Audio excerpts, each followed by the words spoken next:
I was been reading about the intense media interest about Steve Jobs and his health and what's happening there, and I just wanted to wish him and his family Godspeed and a good recovery. But look, it's not the end of the world. Just the other day there were some journalists that contacted Steve Jobs and he goes, "Why isn't this so important?" And you know what? He's clearly right. Steve Jobs, in and of himself, is not that important. He did indeed help return Apple to health. He was the co-founder of Apple, and today the company's in much better condition than it ever has been. But the simple fact of the matter is that he's hired an excellent crew of people, Jonathan Ives for industrial design, and Phil Schiller, and a whole list of other people that can run Apple, I think, just as well. It's not like Steve Jobs sits in his Zen-like lotus position and says, "Aha, this is the product we need." There's a lot of people at Apple that help bring all this technology and ideas together. Not saying that Steve Jobs is not an inspirational force.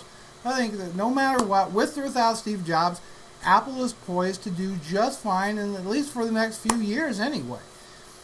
Steve Jobs has, as far as my opinion is concerned, I sit and look and go, I don't even understand the intense interest in this guy.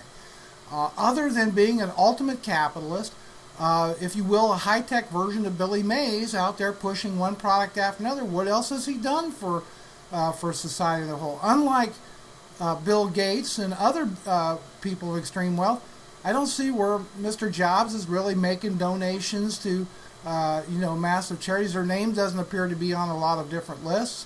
I understand that they did give some money to the Democratic Party, but other than that, he's been pretty much silent on any social issues out there in the country for at least the last decade. He is, in fact, a consummate business guy. And as such, he's set up his companies to do very well, and they're going to do well with or without him. Look, I'm not knocking Mr. Jobs.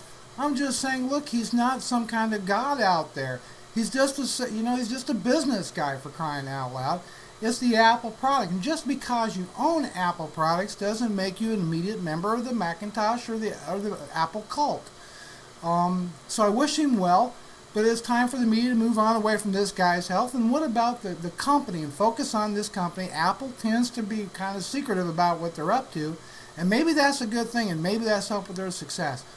But it's my opinion I offer today that Apple will do just fine with or without Mr. Jobs at the helm. So there you have it. That's my take. I'm sorry that Mr. Jobs is sick, and I do wish him Godspeed and return to good health. But look, it's not going to be the end of Apple if he doesn't come back. So, it's time to move on and take care of business up there at Apple.